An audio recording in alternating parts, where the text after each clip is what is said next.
sa näed seda või? Oi, õpetaja tuleb.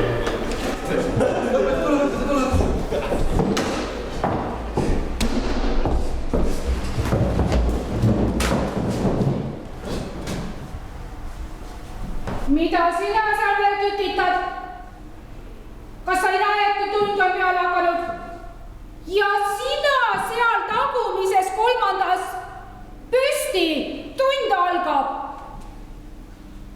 Pingid seisavad ise. Endiselt. Ja sina, meil ei ole mälumislihaste harjutuse tund. Prügikast on seal. Kas aru sai? Prügikast on seal. Meil on ajutreening. Meil on ajutreeningu tund. Kas saame alustada? Istuge. Noor. Jäta sa elus ajaks meelde. Tänases tunnis kuuldu ja nähtu. Tänases tunnis kuuldu ja nähtu on see, mille sa talletad jäädavalt oma ajukurdudesse. See on ajalugu Kose kooli alustaladest, õpetajatest, kes on ja jäävad, kelle teadmisi te kannate päevast päeva, aastast aastasse. Ja te ei unusta seda. See on Kose kool. Kose kooli sünniajaks loetakse 1923. aasta 1. oktoobrit, kui Harju maakonna haridusnõukogu otsusega avati 6-klassiliseks planeeritud kooli esimesed 4 klassi. Värskelt avatud kool töötas Gustav Lindmetsa juhtimisel kõigepealt Kose hoiulaenu ühistusaalis, kus tänapäeval asub Kose postkontor. Laudseitega 2 klassiruumiks poolitatud saal mahutas esimesel aastal 68 õpilast. Varasemalt Kose koguduse leeriruumis pesitsenud kool sai oma maja vahetult enne teise maailmasõja algust. Uus koolimaja asus aadressil Ravila maantee 12. 1956. aastal muudeti kool keskkooliks, ent algkooli jaoks ehitatud maja ei suutnud aina kasvavat õpilaste hulka hästi mahutada. 3 istusime pingis. Siis oli mahategemisvõimalused ja kõik olid olemas, paremad kui praegust võib-olla. Ja ega need tingimused olid nagu olid tol ajal. Ma ei ütleks, et midagi kole pöörast kehva olid, aga tolle ajale vastavalt normaalsed. Ahjukütte oli, kooli internaat oli ka. Seal me käisime tüdrukuid kollitamas vahest. Võtsime siit pundi kokku ja läksime. Jah, ta oli 1938. aastal ehitatud ja ehitus oli pooleli jäänud. Veel mitmed aastad olid seal need vundamendikivid näha, kus pidi tulema saal või võimla. Nii et see oli suur puudujääk, et seal ei olnud kehalise kasvatuse tunnid ainult õues, sest et ruumi kui sellist ei olnud. Ja muidu klassiruumid olid väga meeldivad, aga ta oli ehitatud ikka 6-klassilisele algkoolile, mitte nii, et nüüd tuleb sinna sisse keskkool. Ja see andis väga palju siis tunda koolitöös. Esimene aasta Kose koolis tuli töötada 2 vahetuses. Algklassid esimesel hommikupoolses ja keskkooliklassid õhtupoolses vahetuses. Asi lahendati nii, et keskkooliklassid suunati õppima hoopis paari kilomeetri kaugusel asuvasse Ravila mõisa, kus esimene 17 õpilasest koosnev gümnaasiumilend ka 1960. aastal Silvi Kaidla juhendamisel pidulikult lõpetas. Tegelikult oli kool juba samal aastal saanud uue, tänaseni kasutuses oleva koolimaja aadressile Lauristini 12, kuid ka sellel olid omad iseärasused. Võimlaks oli seal, kus nüüd staadioni ots praegusel hetkel on seal ujula, vot sinna vahele kuskil jäi mingi, me nimetasime seda kanalaks, see oli mingisugusest kõrval sarast ehitatud võimla, kus talvel tuul puhus ja lumeang oli nurgas. Ma mäletan ühte niisugust päeva, kui olid moes need televisiooni viktoriinid ja Kose koolil oli väga hästi läinud nendes teooria küsimustes ja nüüd tuli siis finaalvõistlus ja kui esimesed võistlejad sealt meile saabusid koos televisiooniga, äsja Manalateele läinud Mati Talvik juhtis siis seda ülesvõtet selles viktoriinis ja nad kohkusid ära, et seal algab siis võrkpallivõistlus, oli spordi, see oli ka seal teooriale lisaks. Nad ei julenud alul sisse astuda, sest väljapoolt oli ta tõesti hirmu äratav, nii kui palliga kusagil vastu läks, siis saepuru sealt pudises ja see hoone oli, aga seest oli, meil oli väga tubli koristaja ja kes oli kõik nii kenasti ta siis kui sisse juba rahvas tuli, siis sai aru, siin saab sporti teha küll, kuigi talvel vahel jääkirme oli põrandal, see kütmine oli niisugune, nii et tingimused on, millest need õpilased on üles kasvanud, on olnud väga mitmesugused, mitte alati väga kiiduväärsed. Ent asjad arenesid. 1975. aastal sai valmis esimene suur juurdeehitus. Kool kasvas ka õpilaste arvult, sest vastu võeti lapsed Paunkülast ja Orust.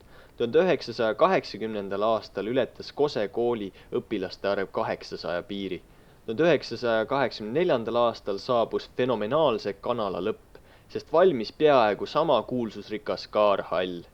Siis ei olnud ju seda koolimaja ja Kaarhalli vahelist koridori, see oli ajalooline ju, mis sinna vahele, sealt tagauksest kuni sinna võimlani ehitati, siis lihtsalt tuulevari ja vihma ei sadanud peale.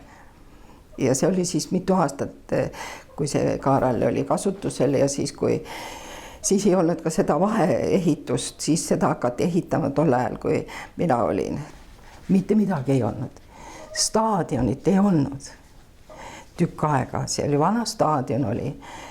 Vanasti kui ma olin keelesõpetaja, siis sel ajal olid niisugused kompleksvõistlused, löödi kõik alad kokku. Neid oli 5 tükki vist. Ja ma tundsin uhkust siis, kui me tulime maakonnas esimeseks. Kergejõustikus me olime pidevalt, olime esimene, teine või 3. ja need olid suured võistlused 3 päeva ööbimisega kuskil kas Kuusalus või Keilas. See terve aasta käis ettevalmistus ja kui see asi lõpuks korda läks, kui need tüdrukud, poisid, kui teie emad ja isad niivõrd hästi tegid, siis oli uhke tunne, suur karikas oli selle võitja karikas, sellega oli väga kena ja uhke koju tulla. Ma tundsin sellest tõesti südamest uhkust. 1991. aastal valmis nõnda nimetatud vaheehitus, mis ühendas lõpuks koolimaja Kaarhalliga ja kus täna on muuhulgas õpilaste riietusruumid, puhkeruum, robootikaklass ja teise korruse foajee. Üldse jäi 90. algus ajalukku murdelise ajana. Nõukogude Liit oli tegemas oma viimaseid, taasiseseisvunud Eesti Vabariik oma esimesi hingetõmbeid. Poliitiline ja majanduslik olukord oli pehmelt öeldes keeruline. Selle kõige keskel tegi oma esimesi tegusid 1989. aastal direktoriks valitud Arne Puistamaa. Tõtt öelda, kõige suuremad raskused olidki majanduslikku laadi, sest remondiraha praktiliselt ei olnud või oli õige vähekene napilt varustuseks, spordivarustuseks, õppevahenditeks olid ääretult väikesed summad ja teiseks ei olnud midagi saada. Kas või värvi tuli hankida läbi ei tea mitmete tutvuste, et värvida üle mõni koridor või klass. Ja samuti see rubla kurss langes, nii et iga palgapäeval said õpetajad tunduvalt suurema summa, aga samal ajal kerkisid ka hinnad meeletu kiirusega. Ja kuigi oli raske ja vilets tolle aja kohta oli, et enne seda, kui see vabadus tuli, oli, et sööme kas või kartulikoori, aga oleme vabad. Koorte söömiseks päris ei läinud, kuigi algus oli väga kehva. Palgad olid ääretult madalad ja majanduslik seis oli kõigil niisugune vilets, aga kui on kõigil vilets, ega siis ei olegi väga hull. Hull on siis, kui osa on rikkad ja osa on vaesed. Ja ma mäletan, kui ma tulin ja kui oli koolis klassi vaja kas või mingeidki vahendeid, paberit või midagi, mitte millegi jaoks ühtki senti raha ei olnud. Seda ma mäletan küll. See rahapuudus oli meeletu ja töövahendite puudus oli meeletu, nii et praeguse ajaga üldse võrrelda ei anna. Kui nüüd praegu vaatame ruume, siis kõik just särab on hele ja tegelikult ikkagi korras. Nii nagu asjad paranesid riigis, läksid nad paremaks ka Kose koolis. Aarne valitsuse ajal sai kool endale uue aadressi, Pikk 12. Valmisid saun, korralik võimla, uus juurdeehitus koos tööõpetuse, eesti keele ja matemaatikaklassidega ning kaua tehtud ja seega kohe eriti kaunis staadion koos palliplatsidega. Aga headest tingimustest olulisemad on Kosel alati olnud head õpitulemused. Ja kui algasid need riigieksamid ja siis hakati reastama koole, siis tekkis küll niisugune tunne, et tahaks ikka päris ees otsas olla. Ja siis me tegime juhtimises teatud muudatusi, et turgutada seda kooli suhteliselt tagasihoidliku seisu. Kuigi Kose keskkool, tollal oli keskkool, ei ole väga nõrk kool kunagi olnud. Ja tasapisi hakkas see töö vilja kandma ja siis kool hakkas tõusma ja oli ka nii, et matemaatikud vist olid kõige esimesed, kes tulid maakonnas oma aines esimeseks. Siis tulid järele seal teised keeled ja kõik muu. Ja me olimegi umbes 10-15 aasta jooksul kogu aeg esimese 3 hulgas, kas esimesed, teised või kolmandad või. Mina endise spordimehena pidasin lugu neist edetabelitest, aga see näitas ka kooli nõrgad kohad ära. Kui seal mõni aine oli seal kuskil väga taga ja all, siis katsusime leida vahendeid ja mõtteid ja plaane, kuidas seda ainet parandada. Ja läbi selle siis me proovisimegi nii õppeedukust tõsta, et meil oli teada, kus on meie nõrgad küljed ja me suutsime seda teha. Läbi selle töö me saime kooli päris kõvaks, saime kohe nii, et häbeneda polnud tõesti midagi ja kool oli tuntud, kuulus ja tugev. Aarne Puistamaaga meil oli hullult hea koostöö, siis me tõstsime seda kooli siin peaaegu vabariigi esimeste hulka, sest Aarnel olid väga innovaatilised ideed ja meil oli neid, tõesti meil koostöö klappis, me saime palju asju ellu viia. Edus on kindlasti oma roll selles, et Kose kool oli ja on edasipüüdlik ning avatud põnevatele uuendustele. Alates kooli tänaseni iseloomustavatest tasemerühmade süsteemist kuni tehnoloogia viimase sõnani. Juba 1991. aastal osteti koolile esimesed päris enda arvutid. Ja muide, see oli 3 aastat enne, kui õpetajate tuppa jõudis esimene Rootsi sõpruskoolilt kingituseks saadud kohvimasin. 3. jaanuar 1997 läks kooli ajalukku kui päev, mil saabus internet. Sellega seoses kuulutas kool välja konkursi kodulehe loomiseks. Auhinnad olid vaeva väärt. Esimene koht sai auhinnaks 3 tundi interneti kasutamist. Võidutööst internetiarhiivid kahjuks vaikivad, aga veel 5 aastat hiljem oli kodulehe seis, ütleme, et omapärane. Ja teine Kose kooli edu saladus ei ole muidugi mingi saladus, sest seda võib lugeda isegi maailma kõige usaldusväärsemast allikast, Wikipeediast. Need on head õpetajad. Märkimisväärne on see, et paljud Kose gümnaasiumi õpetajad on olnud selle kooli õpilased. Neist kahtlemata üks legendaarsemaid on 11. lennu vilistlane Rein Tint. Mis on tema fenomeni saladus? Teate, minule meeldib õpetaja olla. Oma teadmisi edasi anda ja veel meeldib, kui õpilane mõtleb asjale kaasa. Ta võib teinekord täiesti utoopilisi asju välja mõelda ja oma teadust teha. Ja kui sa suudad talle selle selgeks teha, et tegelikult on asjad niimoodi ja vaat nendelt teadmistelt pead edasi mõtlema ja vaatama. See on tore. töö juures kõige raskem, mida ma ausalt öeldes, ma ei ütle, et ma vihkan seda, aga kõige raskem on tundide ettevalmistamine. Et tund oleks huvitav. Tuleb peast läbi mõelda, mis on see, mida nõuab kooliprogramm, mida peaks see õpilane teadma ja juurde rääkima ka seda, mille ta võib rahulikult ära unustada, aga mis meenub talle kuskil tulevikus, siis võib-olla, kui tal endal lapsed on. Et vaat siis see prillidega vana rääkis niisugust asja mulle. Näete, isegi õpetaja on inimene, kelle tööst tuleb tihti ette raskeid hetki. Kuidas on Kose kooli õpetajad nii hästi pingele vastu pidanud? No õpetajate spordipäevad olid vanasti. Ja mul on tantsimine väga hästi alati läinud, aga joosta pole mina elus ilmas jaksanud. Kõige naljakamad olidki minu jaoks siis need spordipäevad, et natuke häbi oli ka, aga mis sa ikka teed, puistamaaga võidu ei jookse, eks ole. Ja siis veel, vanasti olid väga kihvtid õpetajate peod.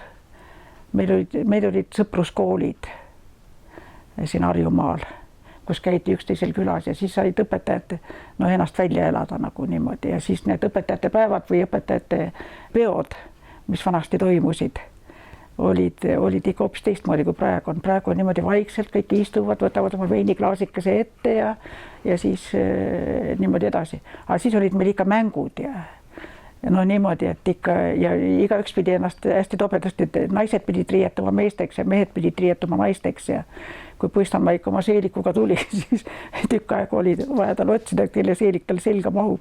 Ma ei tea, kelle oma ta lõpuks sai küla pealt, aga ükskord on ta minu rahvariide seelikuga ka olnud ja pagan rikkus selle nii ära, et mul oli tagavara seelik veel olemas. Aga tööd ja nalja on alati osanud teha ka Kose kooli õpilased. Aga kõigepealt ma vaatasin, käisin sööklas, mõtlesin, mis selle poisil täna viga on. Ja tal oli niimoodi käsi, et kooli pintsaka käsi oli põue peal ees ja sööklas niimoodi sööb ja hakkan vaatama. Tal on põues rott ja see siit peo pealt sööb ka, tal oli ka söögivahetund. Siis täitsa tavaline, ma tegin mingit ringitundi kellegagi lause või midagi, siis mul toodi näiteks, et läks mingit järelvastamist tegema mingis teises aines, samast tuli mingi kassipojad hoid. Pandi mulle klassi sinna 2 kassikoaega tuiama ringi. Siis üks läks ostis siit platsi pealt, endal üks poiss oli. Läks ostis endale mingi kanapojad 2 tükki. Siis ta tõi mulle need päevaks klassi, kingakarbises olid kanapojad.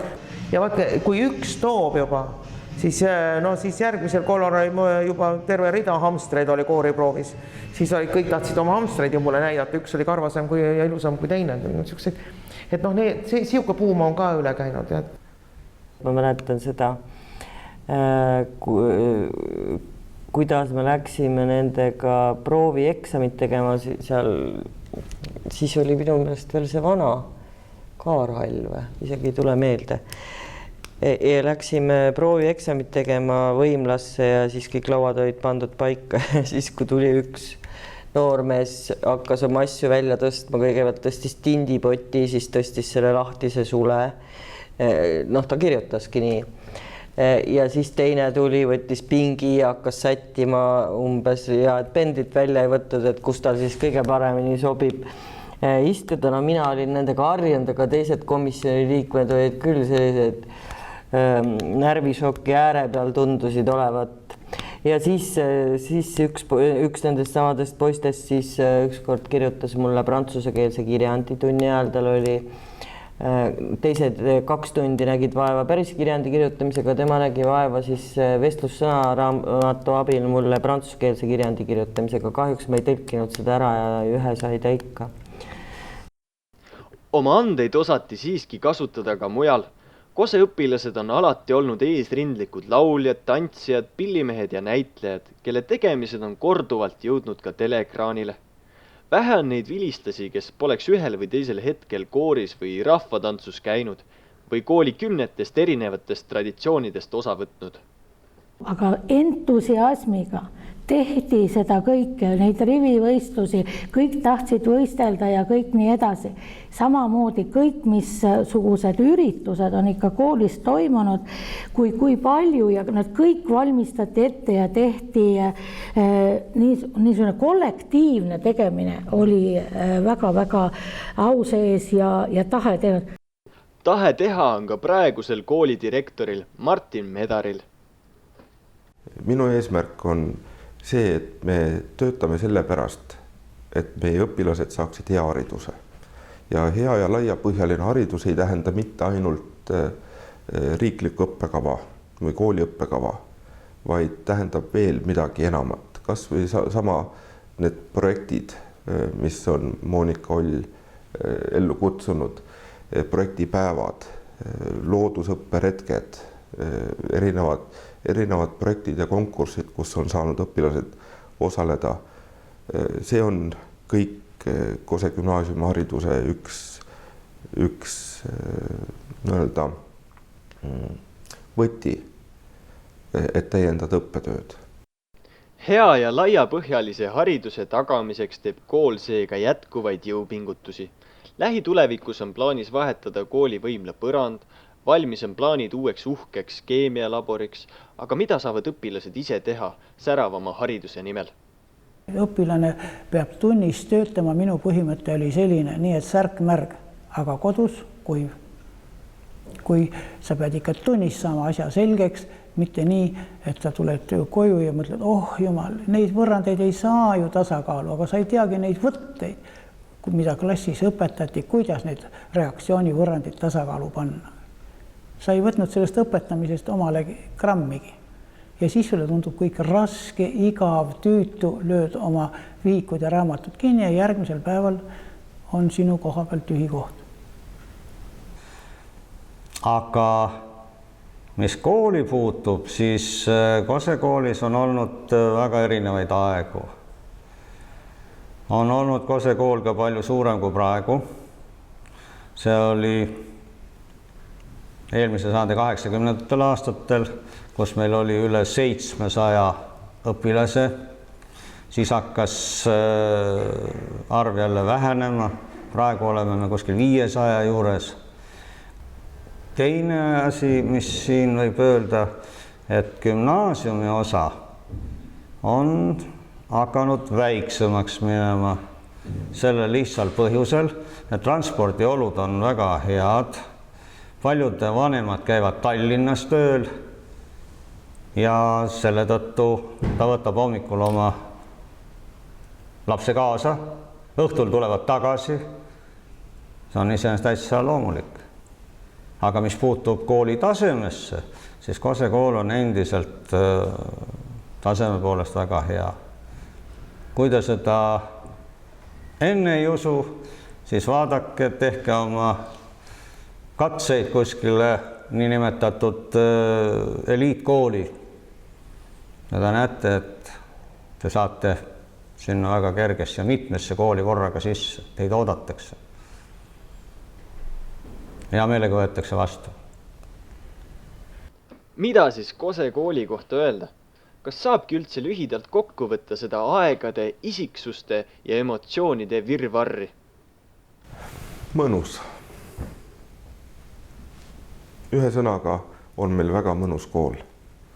Meil on mõnusad õpilased, meil on mõnusad õpetajad, meil on hästi palju huvitavaid inimesi ja isiksusi, kes on siia majja kokku saanud. Ja me mahume siia hästi ära, nii et meil on mõnus.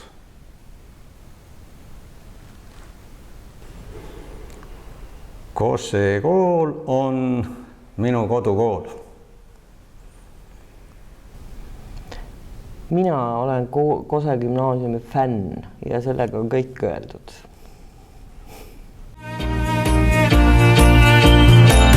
Siis taevas oli sinisem ja rohelisem rohi ja ainult nalja tegi see, kui öeldi, et ei tohi. ei tohi üht, ei tohi teist, kuid proovida võis siiski, mis sest, et nurka mõnda meist see proovimine viib.